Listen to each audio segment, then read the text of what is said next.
بەڵێنێرانی عزیز لە بەشی دوێنی بەرنامەکەمانە باس لە دیجیتال مارکێتینەکەین بۆی زیاتر ئاشنابین بە دیجیتال مارکێتین و چۆن بتوانین زۆرترین سوودی لێوەربگرین و چۆن خۆمان بپارێزین ئەگەر زیانێکی هەبێت. دەچینە ستۆدیۆکانمان لە هەولێر بەڕێز کێوان حەسەن ئەندازیاری ڕاوێژکاریمان لەگەڵە بێت. کاک کێوان سڵاوت لێبێ، سپاس بۆ ئەم دەرفەتەی بێمت بەخشی. ئەگەر سەرەتا لەوە دەست پێ بکەین کە دەڵێین دیجیتال مارکێتین مەبەستمان لە دەستەواژەی دیجیتال مارکێتین بە دیاریکراوی چییە؟ سڵاوی خواتان لەبێ و کاتتان باش و سپاس بۆ دەرفەتە. بڵێ خۆشحاڵم تەوەریەکی باشتان هەڵبژاردێ. طبعا دیجیتال مارکێتینگ بە دوو قۆناغ تێپەڵەیە، قۆناغی کلاسیک و قۆناغی مۆدێرن. لە قۆناغی کلاسیک هەر مارکێتینگە، لە قۆناغی مۆدێرن پێ دەڵێن دیجیتال مارکێتینگ. لە قۆناغی کۆن کۆمەڵک دەستەواژە بەکارهاتێ یاخود کۆمەڵک میمبەر بەکارهاتێ لەوەی مارکێتینگ بکرێ. بە نمونە ڕۆژنامەمان هەبووە، میدیامان هەبووە، گۆڤارمان هەبووە. لە قۆناغی نوێ و مۆدێرن کە پێی دەڵێن دیجیتال مارکێتینگ کۆمەڵک کەنەڵی دیجیتاڵی بەکاردێ لۆ نمونە وەکو وێبسایت یاخود سۆشیال میدیا و کۆمەڵک دەستەوازەی تر و کۆمەڵک ئامێری دیجیتاڵی و تەکنەلۆژی ئینشاءڵڵا بەپێی مەجال باسییان دەکەین. زۆر باشە. ئێستای بازاڕی هەرێمی کوردستان، بازاڕی کڕین و فرۆشتنی هەرێمی کوردستان گونجاوە بۆ کاری دیجیتال مارکێتینیان بە شێوازێکی تر دیجیتال مارکێتین لە هەرێمی کوردستان چۆتە قۆناغێکی بەکارهێنانێکی زۆرەوە یاخۆت متمانە پێکردنەوە؟ بەڵێ خۆشبەختانە لە ئێستا کۆمەڵک هەنگاونراوە بەڕاستی، بەڵام هێشتا ماوێتی. لۆ نمونە دیجیتال مارکێتینگ لە کۆمەڵک بابەت و کۆمەڵک سێکتەر پێک هاتیە، هەر لە خودی خۆی لە کۆمەڵک سێکتەر پێک هاتیە. ئەوەی لێرە زۆر بایاخی پێدەدرێ خصوصەن بابەتی سۆشیال میدیایە کە دیجیتال مارکێتینگ تەنها سۆشیال میدیا نیە، دیجیتال مارکێتینگ پێک هاتووە لە کۆمەڵک لایانی تر. بە نمونە وێبسایت یەک لەو کەناڵە کاریگەرانەیە کە لە بواری دیجیتال مارکێتینگ بایاخەکی زۆری هەیە و کەڕیاران دەتوانن زۆر سوودمەند بن و هەروەها کۆمپانیەکان دەتوانن زۆر ئیستفادە لە وێبسایت بکەن. ئەو بابەتانەیە کە ئێمە لە کوردستان هەندێک پشتگوێمان خستەوە و خۆشبەختانە لە هەمان کاتیش کۆمەڵک کۆمپانیا هەن کە بایاخەکی زۆریان بە ئەو بابەتانە داوە. ئەوەی کە لێرە لە کوردستان زیاتر کاری پێدەکرێت بواری سۆشیال میدیایە کە ئەوەش بە کۆمەڵک لایەن و کۆمەڵک بابەتی جیاواز کە لەلایەن کۆمپانیەکاندا بەکاردێ ئەوەشان باز دەکەین ئینشاءڵڵا بە پێیتوانە. کەواتە ماوەسا کێوان، یعنی ئەو پێویستیانەی یاخود ئەو کەرەستانەی ئەو ئامراز و ئەو ڕێکارانەی بۆ کاری دیجیتال مارکێتینێکی سەرکەوتوو پێویستە لە هەرێمی کوردستان دەستەبەرن لەلایەنی یاساییەکەی و لەلایەنی ئەوەی پێویستە وەکو مادە کارپێکردنەکەی. بڵێ خۆی دیجیتال مارکێتینگ بە نسبەت کوردستان قۆناغەکی نوێیە، لێ پێویستی بەوەیە بە بەرەو پێشوەچوون هەیە دڵنیادەوەی کە ئێمە لە کوردستان هیچ زانکۆیەکیشمان نییە یاخود هیچ ناوەندەکی خوێندنمان نییە کە بڕوانامەی دیجیتال مارکێتینگ وەربگریتن. کۆمەڵک بابەتی تایبەتمان هەیە لەسەر مارکێتینگ، بەڵام وەکو خصوصەن دیجیتال مارکێتینگ کە لە ئێستادا بایەخەکی زۆرە جیهان هەموو سێکتەرەکانی خۆی بەستۆتەوە بە دیجیتال مارکێتینگ. دیجیتال مارکێتینگ لە ئێستادا باشترین کەناڵ یاخود باشترین شوێن بۆ ئەوەی کە ئەو بابەتانە لە میدیایەکاندا یاخود لە سۆشیال میدیایەکاندا کاریگەری هەبی و بتوانین سوود و قازانجیان لێوەرگرین بابەتی بەڵێ ماوەساگەم لێتە بابەتی گشتگیرن.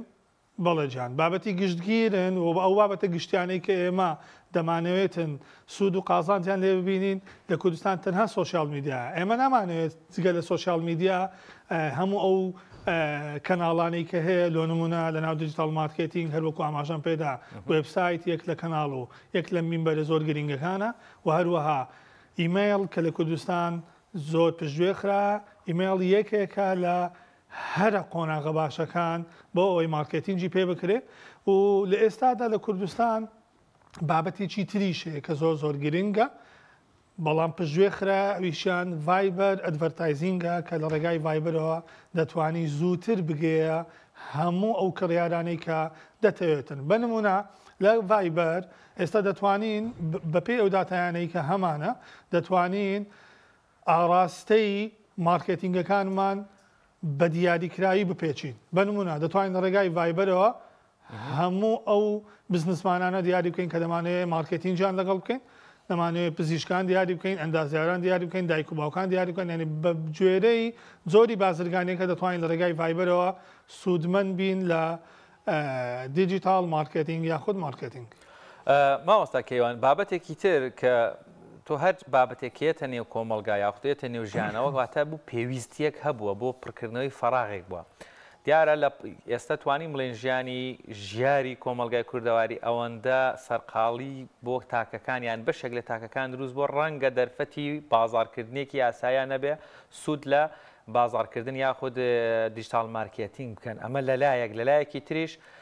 باسی لە متمانە ئەکرێ یعنی هاونیشتیمانی ئەترسێ یعنی نازانێت لەگەڵ شاشەیەک مامەڵە بکەم ئەبێ بیبینێت کاڵاکە دەستی لێبدا بە چاو سەیری کاتەنان هەندێک لە کاڵایە بۆنیەکە ئەمانە پێویستی بە ڕێنماییە بە وشیاریە بە قۆناغە بۆ ئەوەی کاری دیجیتال مارکتینگیش ئیتر بتوانێت لەسەر پێی خۆی بە تەواوی معنا ئیش بکە. بڵێ لە سەرەتای دروستبوونی دیجیتال مارکتینگ یاخود با بڵێن بازاری ئۆنلاین لە کوردستان بێگومان هەموو ئەو کێشانێک کە بەڕێزت باست کرد دەهاتە پێش بەڵام لە ئێستادا خۆشبەختانە کۆمپانیەکان لە پێشبڕچێدان و هەموو ئەو بازاڕانە هەموو ئەو بزنسە ئۆنلاینانێک کە ئێستا هەن لە پێشبڕچێدان لەگەڵ یەکتری بۆیە لەو قۆناغا سوپاس بۆ خواتێ پەڕیوین کاڵایەک بنمونە پێشووتر زۆر بابەتی تەرفیهی و زۆر بابەتی تقریبا دەڕۆژتە قالبی نوکتە هەندێک پۆست دەکرا لە سۆشیال میدیا کەسێک بابەتە چی کڕیوە لەمە فەرشە چی کڕیوە چوار بەچارە بەڵام کە لە بۆی دەهات فەرشەکی بچوک بوو لەو قۆناغانە تێپەڕیون ئێستا لەبەرەوەی سوپاس بۆخوا ئێستا بازرگانی لە کوردستان زۆر ببوویتە ئۆنلاین ینی زۆر شوێنمان هەیە لە کوردستان ئەوەندە چوویتە پێش لە ڕێگای دیجیتال مارکتینگەوە لە ڕێگای ئەو میمبەرانەی کە خزمەت بە بواری مارکتینگ دەکەن خزمەت بە بواری بازرگانی دەکەن لە ڕێگای ئۆنلاینەوە وای کردیە کە منافەسا دروست بیتن لە نێوان بازرگانەکان بۆیە ئەو کێشانێکە لە ڕابردوو هەبوو لە ئێستادا تقریبان کاڵ بوویتەوە. ئەمە زۆر باشە کەواتە بابەتێک کە سوودی هەبێ ڕەنگە زیانی هەبێ یاخود لە چ کاتێکە ئێمە زیان لە دیجیتال مارکتین ئەبینیان تەجروبەی زیانگەیاندنی دیجیتال مارکتین بە کڕیاران لەو شوێنانی ئەزممویان زۆرترە لەگەڵ دیجیتال مارکتین چییە یان بە شێوازێکی تر بپرسین ئایا زیانی هەیە دیجیتال مارکتینیان لە چ کاتێکا زیانی هەیە؟ بڵێ وەکو زیان ئەکیت هەموو بابەتێک سوود و زیانی هەیە زیانەکە چێ لە کوردستان ئێمە کێشەی پەیمنتمان هەیە کاتێک دێی بازرگانێک لە ڕێگای ئۆنلاینەوە دەکەی کێشەیەک لە بەردەممانە کە گەورەترین کێشەیە لە وڵاتانی هیچ کێشەی پەیمنت و دیاریکردنی مامەڵەکردنە لەگەڵ ئەو کڕیارانەی کە لە ڕێگای ئۆنلاینەوە مامەڵەت لەگەڵ دەکەن بۆ نمونەگەر بەڕێزت بێ لە ئۆنلاینەوە کاڵایەک بکڕی بەڵێ ئەو کاڵایە بە دایرێکت نەگاتە دەستت بۆ نمونە زۆر جار کاڵایەک داوا دەکەی لە وڵاتێکی دەرەوە خاوەن بزنسەکە پێ دەڵێ لە ماوەی 15 ڕۆژ یان لە ماوەی 20 ڕۆژ بەپێ ئەو ماوەی دیاریکراوی کە لە بۆ دیاریکرایە کاڵایەکەت پێدەگە ئەگەر هاتوو کڕیار پارەی پێشینەی نەدابی ئەوە کێشە لە بۆ خاوەن کارەکە دروست دەبیتن زۆر جار ئەوانەی کە لە مەجاری ئۆنلاین مارکتینگ یان لە بواری بازرگانی ئۆنلاین کار دەکەن هەمان کێشەی ئەویان هەیە دەڵێن کاڵایەکمان هێنا کڕیارەکە هیچ پارەیەکی نەدابوو لێە تووشی مەشاکل بوون دواتر کاڵاتامە فرۆشیار تووشی مەشاکل بە زەرت فرۆستمان لێرە فرۆشیار تووشی مەشاکل دەبی بەڵێ و بەگشتی هیچ یاسایەکمان نییە لە کوردستان کاتێک کاڵایەک دەکڕی لە بزنسەکی ئۆنلاین لە بازرگانێکی ئۆنلاین دواتر کاڵایەکە بەدڵی خۆت نەگەیشت دەبێت بە خۆت کێشەی خۆت چارەسەرکەی بۆ نمونە زۆر کێشەکەش لەوەیە کاتێک کاڵایەکە دەگاتە دەست و بەدڵت نییە کەسێک نییە کە سکاڵایەکەت لێوەرگێ ئەو کەسێک کە کاڵایەکەشت پێ دەدا دەڵێ من تەنها شوفێرم تەنها لەسەر من بۆی من کۆمپانیامە کە کاڵایەکەت بگەینەوە دەستی و ناشتوانم بیگەڕێنەوە ئەنێوانە کۆمەڵک کێشە نامە لە بەردەممانە. مامۆستاکێوان بابەتێکی تر ینی بەڕێزت چۆن هەڵیە سنگێنیت ینی بۆ نمونە زستانی ئێمە زستانێکە ڕاستە زۆر سارد نییە بەڵام لە هەنێک لە ناوچەکانی کوردستان ڕەنگە مانگێک لە بەرکردنی چاکەتێک یاخود جلێکی زۆر گەرم بێت ئەو بەرجل و پۆشاکەش کە لە دیجیتال مارکێتینە جاری وە هەیە عرضەکرێت تۆ داوایەکی بۆی بگاتە دەستت ئەوەندە درەنگە گاتە لات ڕەنگە لێرە زستانەکە تێپەڕ ببێ یاخود ئەو بەشە ساردەی کە پێویستە کاتەکەی بڕوە. ینی ئەمەش دیسانەوە گرفتە لە هەموو جیهان بەم شێوەیە یاخود لەبەرەوەی دیجیتال مارکێتین لە وڵاتی ئێمە ساوایە هۆکارەکانی نقل و گەیاندن کەمترن کەرەستەکان خۆمان بەرهەمهێنین یان نەخێر ئەمەش لە هەر ئاسایەوە کرێت درەنگ بگا. بڵێ بە شێوەی گشتی ئەو بابەتی کە بەڕێزت باز دەکەی ڕەنگە بابەتەکە جیهانی بێت و لە هەموو شوێنێک ئەو کێشەیەمان هەبی کاتە کاڵایەک داوا دەکەی ئەگەر هات و کاڵایەکە ڕاستە خۆ بەردەست نەبوو یاخود لەڕێی ئەو وبسایتە جیهانیانی کە لە بەردەستم توێ کاڵایەکەی بکڕی ئەکید بکە کاڵایەکە دایرێکت ناگاتە دەستت. بەڵام لە هەمان کات لە کوردستان کۆمەڵک کۆمپانیا هەیە کە کاری گەیاندن دەکەن لە نێوان وڵاتان بۆ ناوەوەی هەرێم ئەوان پێشنیارت لە بۆ دەکەن پێ دەڵێن ئەو کاڵایی کە بەڕێز دەتەوێت لە ڕێی وشکانیەوە پێت بگا بە ئەوەندە کاتەیە لە ڕێگای ئاسمانیەوە پێت بگا بە ئەوەندە کاتەیە ینی بەڵام ئەو کات لێرە کڕیارەکان تێچووی زیاتریان لەسەر ڕادەوەستێت. بەگشتی ئێمە وەکو کڕیار فرۆشیار نین دواییشە چینە سەر بابەتی فرۆشیار وەکو کڕیار لە چه کاتێکە پێویست بێ دیجیتال مارکێتین بەکاربێنین بۆی سوودمان پێبگا زیانمان پێ نەگا یانێ بۆ نمونە منە چم چاکەتێکەکڕم ڕەنگە لە بازار ئاسان دەسم گاتە چاکەتێک ئەی چ کاتێکا باشە هەمان چاکەت لە دیجیتال مارکێتینێکا بکڕم ینی جیاوازەکەی بۆ من چیە خود لە چ کاتێکا و جیاوازێ بکەم منی کڕیار سوودیم زیاتر پێگایان بۆ من باشترە. بەڵێ لێرە دوو بابەت هەیە کە دەتوانم لە ڕێ دوو بابەتەوە وەڵامی پرسیاری جەنابەکەی جەنابەت بدەمەوە ئەفۆ. یەکەمیان ئەو بابەتانەی کە لە ناو شاری خۆت نییە یاخود لە ناو وڵاتی خۆت نییە ناچارە دەکات کە لە ڕێگای دیجیتال مارکێتینگەوە بەردەستی بکەیت ئەوە لایەنێک. لایەنی دووەم ئەو ئایتمانی کە لە ناو شاری خۆت هەیە بەڵام تایبەتن بە ڕەگەزی مێ کەمتر توانای ئەوەی هەیە کە بڕوات بە ئارەزووی خۆی یان هەر کات و ساتێک بێوێ بڕواتن بچی ئەو کاڵایە بکڕی. زۆربەی جار ئەوانەی کە لە ڕێگای دیجیتال مارکێتینگەوە یاخود لە ڕێگای بازار ئۆنلاینەکانەوە کاڵا دەکردن و مامەڵە دەکەن زۆربیان لە ڕەگەزی مێ و خانمانن. ئەی کڕیارەکان وەکو ڕاوێژکارێک ینی ئەبێت ئەوانەی ئەفەن فرۆشیارەکان ئەوانەی با بڵێن لە ڕێگەی دیجیتال مارکێتینەوە بە تەمان کاڵا بفرۆشن جاوخود کاڵایەک بێ لە ناو خۆی وڵات بێت و عرضی بکەن لە ڕێگەی دیجیتال سۆسیال میدیا یاخود دیجیتال مارکێتینەوە یاخود لە دەرەوە کاڵا بێنن ئەمان پێویستە چی بکەن بۆی سوود و زیانیان بەرنەکەوێت لە کۆتاییانیش هاوڵاتین ئیشەکان پێویستیان بە کۆمەڵێک ڕێنمایی یاخود ڕەنگە کەسێک ئێستا بیەوێت بچێتە ناو ئەو جۆرە لە کارکردنەوە ینی سەرەتایی تنیشتەکان ئەو پێویستە لەو هەنگاوانەوە بڕوە. بەڵێ پێشنیاری من وەکو ڕاوێژکارێک لە بۆ هەموو ئەو کەسانی کە دەیانەیە لە بواری دیجیتال مارکێتینگەوە کاڵەکانی خۆیان ساکەنەوە ئەو مینبەرەی کە هەڵیان بژاردووە سۆشیال میدیایان پێشنیاران لە بۆ دەکەم کە ئەو مینبەرە تەنها لە سۆشیال میدیا کورد نەکەنەوە. وێبسایت یەک لە کاریگەرترین ئەو کەناڵانەیە کە دەتوانی هەموو ئەو کاڵایانەی خۆت بەبێ ئەوەی لە مەجای کۆپیڕایت کێشەتەوی چونکە لێرە ئێمە بە بەردەوامی کێشەمان لەگەڵ سۆشیال میدیا هەیە و بە بەردەوام پەیجەکانی بزنسە ئۆنلاینەکان دیسێبڵ دەبن لە بەرەوەی پابندی کۆمەڵک لۆگاریتم و کۆمەڵک یاسا و ڕێسایی کۆمپانیای مێتانین ئەوانە هەمووی دەبێتە هۆی ئەوەی کە ئەو فرۆشیارە لە بزنسەکەی خۆی ساروتەوە. دوو قۆناغ هەیە قۆناغێک ئەوەیە کە ڕاستە و خۆ دایرێکت بتوانانی کاڵاکەی خۆت بفرۆشی بە پارەی کاش. قۆناغی دووەم کە لە کوردستان هێشتا نەچۆتە پێشەوە هێشتا کێشەمان هەیە لە ئێراویشەوەیە بتانی لە ڕێگای دیجیتاڵیەوە بتانی پەیمنتەکانی خۆت بدەیت بە نمونە لە هەموو وڵاتان کاتێک کاڵایەک دەکڕیت دەتوانین لە ڕێگای هەژمارە بانکیەکەی خۆت هەژمارە حسابەکەی خۆت دەتوانی تێچووی یعنی ئەلل ئەقل نیوەی پارەی ئەو ئایتمە بدەیت کە کڕیوتە دواتر لەگەڵ قۆناغی بەدەستگەیشتن بتانی کانیوەکەی تر بەدەست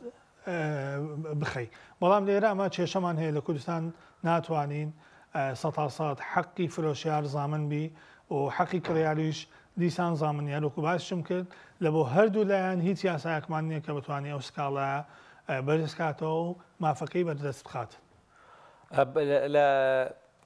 توانم بڵێم زۆربەی کورد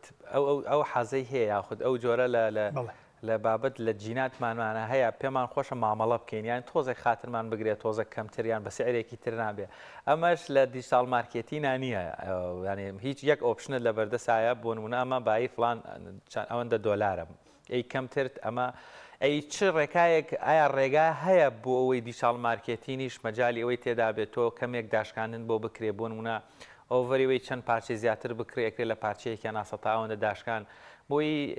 ئەم جۆرە لە هەم بازارکردنەکە گەرمترە بێ هەم ڕەنگە هاوڵاتی ژۆرێک لە ئاسوودەیی تر یاخۆ چێژی زیاتر لە بازاری دیجیتاڵی وەربگرێت. هەر وەکو بەرچاوڕوونی ئێستا مۆدێلێک پێیا بووە تقریبان چەند ساڵەکە لە کوردستان کاتێک دەڕۆیە مۆڵە کاتێک دەڕۆیە کافەیەک ڕێستۆرانتێک هەر شوێنێک کە داتەبەیسێکی دانا و ئایتمەکانی داخلی داتەبەیس کردی ئەگەر مامەڵە بکەی پێ دەڵێ ببوورە سیستەم بێگومان ئەوە دەستەوازەیەکی زۆر خراپە کە لەلایەن خاوەنکارەکانەوە بەکارمەندەکان ڕاگەیاندرا وشەی سیستەم یاخود دەستەوازەی سیستەم بە کڕیارەکانیان بڵێت کەەوە یەک لە قۆناغە زۆر خراپەکانی پاشگەزبوونەوەی کڕیارە لەو شوێنە مامەڵەکردن یان نەهێشتنی مامەڵەکردن بۆکو بەرچاوڕوونێک پێتان دەڵێم هەموو سیستەمانی کە لەناو کۆمپانیەکان ڕێستورانتەکان هەموو شوێنانی کە بەکادێن بەشی دیسکاونتی تێدایە لۆی ئەگەر زۆر پێداگیری بکەیت دڵنیا بەلۆی کە دیسکاونتت لە بۆ دەکرێت ئەوە لە ڕووی واقعی ینی بازرگانی کردنی ڕوبەڕوو لە ڕووی بازرگانی دیجیتاڵیەوە هەم لە ڕێی وبسایت بیتن هەم لە ڕێی ئەپلیکیشن بی هەم لە ڕێی سوۆسیال میدیا بیتن ئەوانش هەموو دووبارە مەجای ئەویان تێدا کە مامەڵە بکەی بە نمونە دیسکاوند داوای دیسکاوند بکەیت لە نمونە ئێستا لە ئەپلیکیشنەکانی خواردن پرۆمۆکۆد هەیە ئەو کەسانی کە خواردن زۆر داوا دەکەن یاخۆت ئەو کۆمپانیانی کە لەو مەجالەیش دەکەن زوو ئۆفەرێک دەدەن دەڵێن ئەو کەسانی کە ئەوەندە کۆمنتە بنووسێ پرۆمۆکۆدەک وەردەگرێت کە دیسکاونتی لەبۆ دەکرێت بێگومان مەجالی تێدا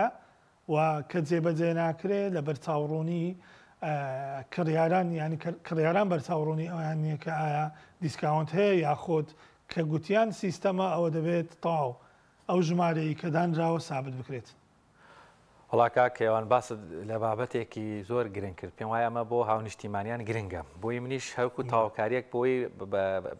دیسان لێت بپرسمەوە من دەچمە بازارێکی شعبی یاخود لە ناو بازارە گشتیەکان تیشێرتێک دانراوە نووسراوە 15,000 کاکەوە کەمتر ناوێ ڕەنگە بە 12,000ێکیش لێ وەرگرم بکە 3,000 کەمتری ئەو سیارەی بەڵام لە مۆڵێکی گەورە لە مارکێتێکی گەورە با بڵێن لە فرۆژگایەکی گەورەیە کە شتێک دانراوە و ڕقمێکی لێ دراوە یعنی ئێمەی کڕیار ئەبێ ئەو وشارەمان هەبێ کە وستیان سیستەمە و ئەبێ داغڵ بکرێن نەخێر مەجای ئەوەشی تیا ینی ئەوە خۆمانی نەمانزانی وە کرێ لەگەڵ سیستەمەکە ڕەنگە ئۆپشنی دووە موسیەمی یابێ بە کاشێرەکە بۆ یەگەر من ئینکاری زۆرم کرد تا ئەو حەدە لەگەڵم بڕوە مە بەست بە دیاریکراوی بەم شێوەیە بڵێ هەر بۆ زانیاریتان ئێمە من خاوەنددارێتی کۆمپانیای فۆرتی دەکەم کۆمپانیای فۆرتی لە مەجای تەکنۆلۆژیایش دەکەم یەک لە سێکتەرەکانمان دروستکردنی داتابەیسە هەموو داتابەیسەکانیمە دیسکاونتی تێدایە هەموو داتابەیسانی کە لەناو بازاری کاریشدا هەیە هەمویان بەشی دیسکاونتی تێدایە لۆیە تۆی کڕیار کاتێک سەردانی هەر شوێنێک دەکەی پێت دەڵێن سیستەمە دڵنیا بەدۆی ئەگەر پێداگیری بکەی بەشی دیسکاونتت بۆ کارە دەکەن چونکە دووشت هەیە دەبێت جیاوازی بکەیت ئێمە مامەڵە دەگەڵ واقع دەکەین ئەگەر بەڕێزت سەردانی هەر شوێنێکت کرد گوتی سیستەمە ئەو 15,000 کە بەڕێزت گوتی لێی وەرگرتی ئەگەر خزمەتی خۆی ئەگەر دۆست و برادرێک خۆی چۆن مامەڵە لەگەر ئەو سیستەمەکە دەکا ئەگەر هاتوو بەشی دیسکاونتی تێدا نەبیت لۆیە وەکو بەرچاوڕۆنی 100% هەموو داتابەیسەکان بەشی دیسکاونتی تێدایە پێداگیری بکە لەوەی کە دیسکاونتەکەت لەبۆ بکرێت دیسان دەڵێم زۆربەی خاوەنکارەکان غەدر لە دوو شت دەکەن، یەک غەدر لە کارمەندەکانی خۆیان دەکەن، دوو غەدر لە کڕیارەکانی خۆیان دەکەن. کاتێک دەڵی سیستەمە بەو مانایە دێکە ئێمە لە قۆناغی ڕۆبۆتین، ڕۆبۆتێک لەسەر سیستەمەکە دانیشتووە و کڕیارەکەش دیسان مافی ئەوی نیە هیچ پرسیارێک لە ڕۆبۆتەکە بکات لەبەری ڕۆبۆتەکە لەسەر ئەو سیستەمە لێ ڕاهێنراوە. دیسان دەڵێم شتیوامان نییە دەتوانی دیسکاونت بکەی و مافی خۆتە. وڵای کاکیەوان ینی ئەمە بەس شتێکی زۆر گرنگە، ینی تۆ لە کۆتایمە لە کۆمەلگایەکی زۆر تێکەڵاوین بۆ نمونە من لە شوێنێکی شەکەم دراوسەیەکم هاوڕەیەکم ێ ینی منیش ئەبێت وەکو سیستەمەکە مامەڵەکەم بە شێوازێکی زۆر زبر زۆر بێبێ هیچ ئەم لە ئەولایە کەواتە پێشنیارت دیسانەوە بۆ هاونیشتیمانیان وەروەها بۆ ئەو شوێنانەی کە شتە فرۆشن بۆەوەی تۆزێک ئەو عەتف و گڕوتین و گەرم و گوڕیە لە نێوان فرۆشیار و گڕیارە هەبێ مەجای مامەڵە هەبێ چ ڕێگارێک بەکاربێنن هەم لە دنیای دیجیتال میدیا دیجیتاڵی هەم لە دنیای با بڵێن ڕاستی و دوور لە مەجازی.